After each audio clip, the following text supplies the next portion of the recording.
Hello नमस्कार विद्यार्थी मित्रांनो.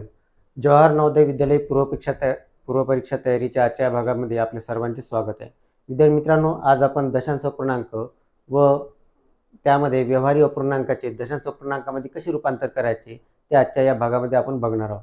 तर विद्यार्थी मित्रांनो, चला तर या आजच्या या महत्त्वपूर्ण भागाला आपण सुरुवात करूया. तर विद्यार्थी मित्रांनो, व्यवहारी अपूर्णांकाचे दशांश अपूर्णांकात रूपांतर म्हणजे कॉमन फ्रॅक्शन टू डेसिमल अशा प्रकारे आजच्या या महत्त्वपूर्ण भाग आपण बघणार आहोत. तर विद्यार्थी मित्रांनो, आपल्याला माहित आहे की जो कॉमन फ्रॅक्शन आहे बघा, जो आपल्याला इथे दिलेला आहे 23/100 म्हणजे 23/100, याला आपल्याला डेसिमल फ्रॅक्शनमध्ये कन्वर्ट करायचा आहे.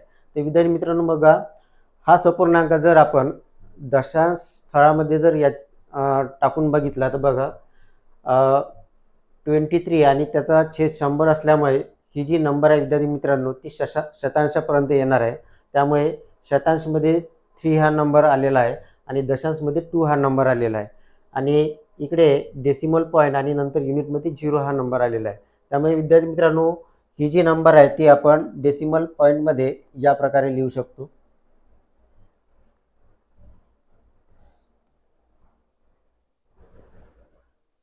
ही नंबर बघा 23 म्हणजे इथे शतांशापर्यंत ही शतांश स्थळापर्यंत ही नंबर आलेली आहे.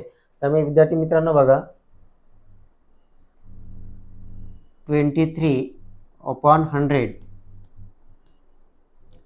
यामध्ये आपण 23 लिहायचे आणि त्यानंतर बघा विद्यार्थी मित्रांनो, एकवर जितके शून्य असतील तितके दशांश स्थळ आपल्याला विद्यार्थी मित्रांनो डावीकडे सरकवायचे आहे. बघा 1 आणि 2, त्यानंतर विद्यार्थी मित्रांनो दशांश चिन्ह द्यायचं आणि त्यानंतर दशांश चिन्ह नंतर संख्या जर नसेल तर तिला आपण 0 लिहायचं. म्हणजे विद्यार्थी मित्रांनो 23/100 या व्यवहारी अपूर्णांकाचे दशांश अपूर्णांकामध्ये जर रूपांतर करायचे झाले ते 0.23 म्हणजे 0.23 अशा प्रकारे आपल्याला विद्यार्थी मित्रांनो रूपांतर करता येईल. याचा अर्थ समजला विद्यार्थी मित्रांनो. म्हणजे एकवर जेवढे शून्य असतील तितके दशांश स्थळ आपल्याला काय करायचे, ते दशांश चिन्ह डावीकडे सरकवायचे. त्यानंतर विद्यार्थी मित्रांनो आपण पुढील नंबर बघू.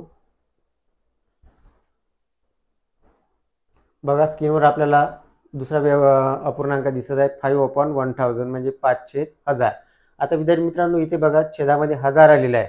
याचा अर्थ विद्यार्थी मित्रांनो जे दशांश स्थळ आहे ते आपल्याला 1000 म्हणजे सहस्त्रांश स्थानापर्यंत असणार आहे. त्यामुळे विद्यार्थी मित्रांनो जी 5 नंबर आहे ती आपल्याला सहस्त्रांश स्थानावर लिहावे लागेल. त्यानंतर विद्यार्थी मित्रांनो शतांश या स्थानावर संख्या नाही तर तिथे आपण 0 लिहायचा. त्यानंतर दशांश स्थानावर सुद्धा इथे डिजिट आलेला नाही, त्यामुळे विद्यार्थी मित्रांनो ती जागा भरण्यासाठी आपल्याला तिथे 0 लिहावं लागेल.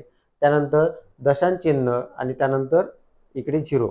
तर अशा प्रकारे विद्यार्थी मित्रांनो 5/1000 याला जर आपल्याला दशांश चिन्हाच्या स्वरूपात म्हणजे दशमान स्वरूपात आपल्याला लिहायचे झाल्यास बघा त्याला आपल्याला या प्रकारे लिहिता येईल 0.005. दुसऱ्या प्रकारे विद्यार्थी मित्रांनो याला आपल्याला स्पष्टीकरण झाल्यास ते आपण या प्रकारे करू शकतो. बघा इथे विद्यार्थी मित्रांनो दिलेल्या संख्येमध्ये 1 वर किती शून्य आले ते बघायचे आपल्याला. आता 1 वर जितके 0 असतील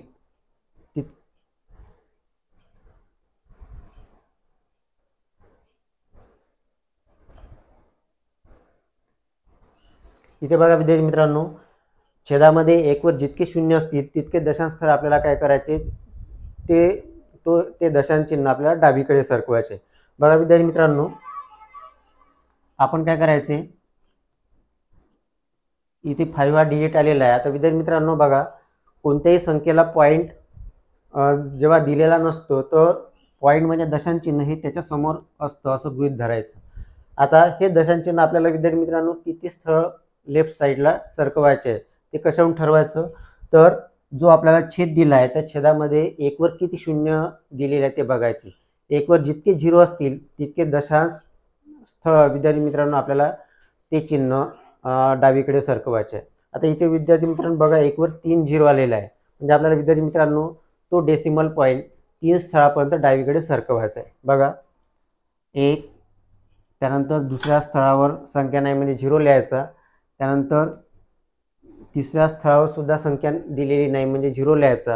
आणि त्यानंतर विद्यार्थी मित्रांनो हा पॉईंट 3 घरं सरकून इथे येणार आहे आणि पॉईंट हा सरळ खुला न सोडतात त्याला आपल्याला संख्या नसल्यास इथे पूर्णांकामध्ये 0 लिहायचे.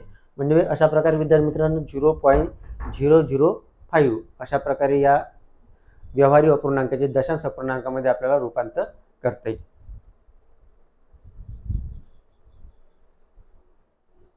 बघा विद्यार्थी मित्रांनो, स्क्रीनवर आपल्याला प्रश्न दिला आहे. 6/10 म्हणजे 6/10 ही संख्या दशांश अपूर्णांकाच्या स्वरूपात कशी लिहाल? Write 6/10 as a decimal fraction. अशा प्रकारचा विद्यार्थी मित्रांनो आपल्याला प्रश्न दिसत आहे. आता विद्यार्थी मित्रांनो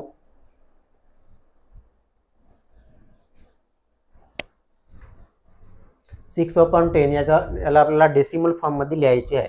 तर बघा विद्यार्थी मित्रांनो, आपण 6/10 अशा प्रकारे सुरुवातीला लिहूया.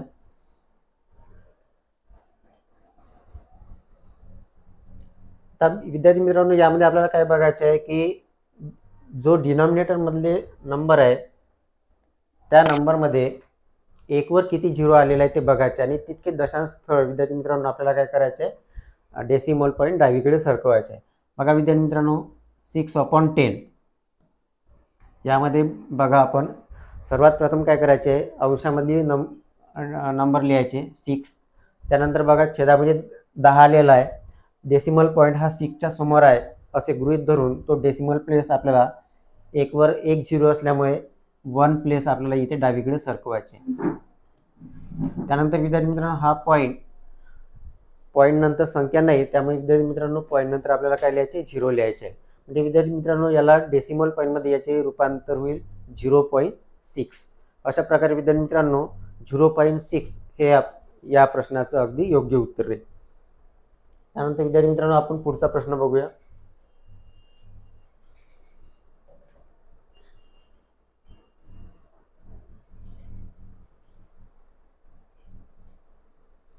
बघा दुसरा प्रश्न आपल्याला स्क्रीनवर दिसत आहे.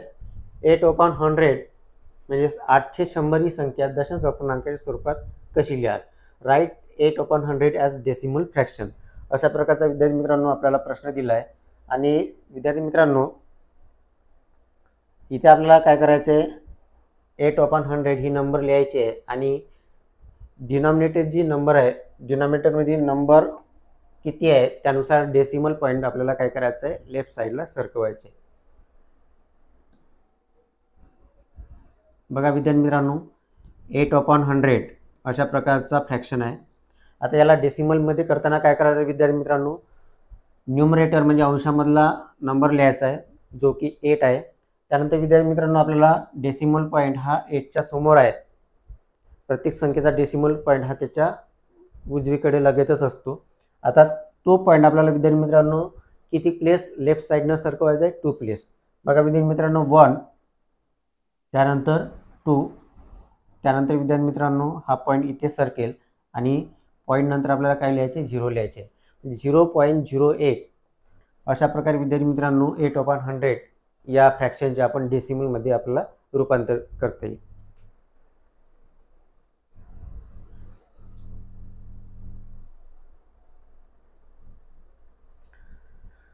पुढचा प्रश्न विद्यार्थी मित्रांनो बघा स्क्रीनवर आपल्याला दिसत आहे.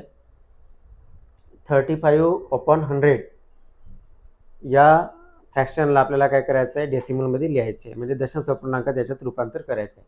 बघा विद्यार्थी मित्रांनो 35/100 याला आपल्याला डेसिमलमध्ये रूपांतर करायचे आहे. तर ते आपण कसे करू? त्यासाठी विद्यार्थी मित्रांनो आपल्याला काय करायचे आहे की त्यामध्ये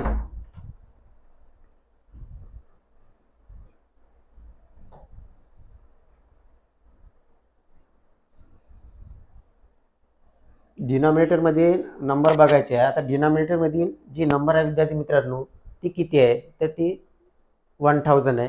आता 1000 मध्ये 1 वर जितके 0 असतील विद्यार्थी मित्रांनो तितके डेसिमल प्लेस आपल्याला काय करायचे, डावीकडे सरकवायचे. बघा 35/1000 अशा प्रकारचा फ्रॅक्शन आपल्याला दिला आहे. आता 35 म्हणजे अंशामधली नंबर आपण लिहिलेली आहे. आता डेसिमल पॉईंट आपल्याला किती प्लेस डावीकडे सरकवायचे आहे. तर कशावरून ओळखायचे विद्यार्थी मित्रांनो, 1 वर जितके 0 असतील तितके डेसिमल प्लेस आपल्याला काय करायचे, डावीकडे सरकवायचे. बघा विद्यार्थी मित्रांनो, 1, 2 आणि 3 अशा प्रकारे आपण 3 डेसिमल प्लेस लेफ्ट साईडनं सरकला आहोत. त्यानंतर दशांश चिन्ह लिहून त्यानंतर विद्यार्थी मित्रांनो त्याला लगेच काय लिहायचे, 0 लिहायचे. म्हणजे अशा प्रकारे विद्यार्थी मित्रांनो बघा 0.035 अशा प्रकारे या अपूर्णांकाचे आपण रूपांतर केलेले आहे. तर विद्यार्थी मित्रांनो यावरून आपल्याला काय लक्षात आले की बघा की डिनॉमिनेटर म्हणजे छेदामध्ये जर 10 असेल तर दशांश चिन्ह एक दशांश स्थळ डावीकडे सरकवायचे. त्यानंतर विद्यार्थी मित्रांनो छेदामध्ये जर 100 असेल किंवा 100 असेल तर दशांश चिन्ह आपल्याला 2 दशांश स्थळ डावीकडे सरकवायचे. त्यानंतर विद्यार्थी मित्रांनो छेदामध्ये जर 1000 किंवा 1000 असेल तर विद्यार्थी मित्रांनो दशांश चिन्ह हे 3 दशांश स्थळापर्यंत आपल्याला काय करायचे, डावीकडे सरकवायचे. म्हणजे छेदामध्ये 10च्या पटीतील नंबर आहे तर त्यामध्ये आपल्याला काय करायचे, 0 किती 0 आहे हे महत्त्वाची बाब लक्षात ठेवायचे. जितके विद्यार्थी मित्रांनो 0 असतील किंवा 0 असतील तितके दशांश चिन्ह आपल्याला काय करायचे, दशांश स्थळ डावीकडे सरकवायचे. तर विद्यार्थी मित्रांनो याच्याच बाबतीत आणखी एक उदाहरण आपण बघू इथे. बघा विद्यार्थी मित्रांनो आपल्याला अशा प्रकारे सुद्धा प्रश्न विचारू शकतो की 5 and 7/10 याला आपल्याला डेसिमल फ्रॅक्शनमध्ये रूपांतर करायचे आहे. तर ते कसे करा. तर बघा विद्यार्थी मित्रांनो इथे 5 हा पूर्णांक आहे आपल्याला माहिती आहे, म्हणजे 5.710 असं आपण त्याला वाचतो. तर विद्यार्थी मित्रांनो पूर्णांक असल्यामुळे त्याला आपण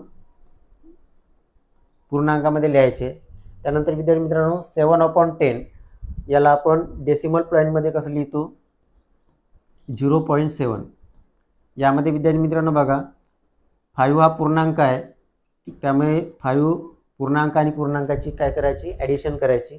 बघा 5 येते. त्यानंतर विद्यार्थी मित्रांनो 7 म्हणजे 5.7 हे या प्रश्नाचं काय उत्तर राहील. त्यानंतर विद्यार्थी मित्रांनो बघा 8 हा पूर्णांकामध्ये आहे.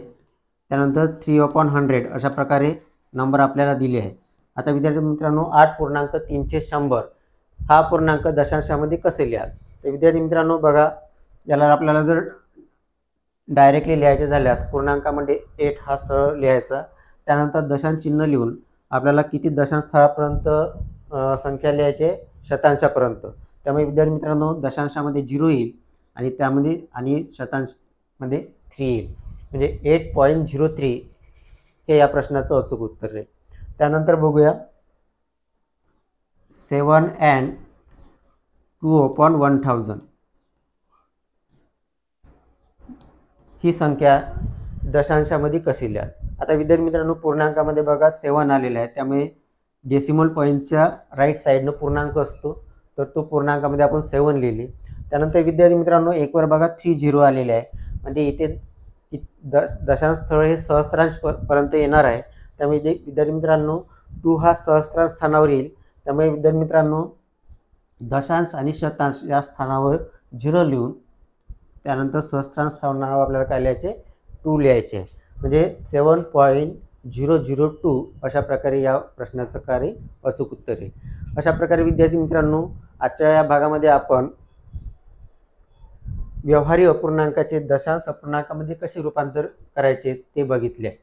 तर बघा विद्यार्थी मित्रांनो ह्याच भागाचा जर सारांश आपल्याला सांगायचे झाल्यास बघा अपूर्णांकाचा जर छेद असेल तर दशांश स्थळापर्यंत दशांश संख्या आपल्याला लिहायची आहे. त्यानंतर बघा अपूर्णांकाचा छेद 100 असल्यास शतांश स्थळापर्यंत आपल्याला दशांश संख्या लिहायची आहे. बघा 7/100 आहे इथे आपल्याला शतांश स्थळापर्यंत आपण दशांश संख्या लिहिली आहे. त्यानंतर विद्यार्थी मित्रांनो अपूर्णांकाचा छेद 1000 असल्यास आपल्याला सहस्रांश म्हणजे 1000 स्थळापर्यंत संख्या लिहायची आहे. बघा 7/1000 आहे इथे 1000 म्हणजे सहस्रांश स्थानापर्यंत आपण दशांश संख्या लिहिलेली आहे. अशा प्रकारे विद्यार्थी मित्रांनो व्यवहारी अपूर्णांकाचे दशांश अपूर्णांकात कसे रूपांतर करायचे हे अत्यंत सोप्या पद्धतीने आजच्या या भागामध्ये आपण बघितले. तर विद्यार्थी मित्रांनो आशा आहे तुम्हाला आजचा हा भाग नक्कीच आवडला असेल. पुन्हा भेटूया अशा एका नवीन भागासह. तोपर्यंत धन्यवाद, नमस्कार.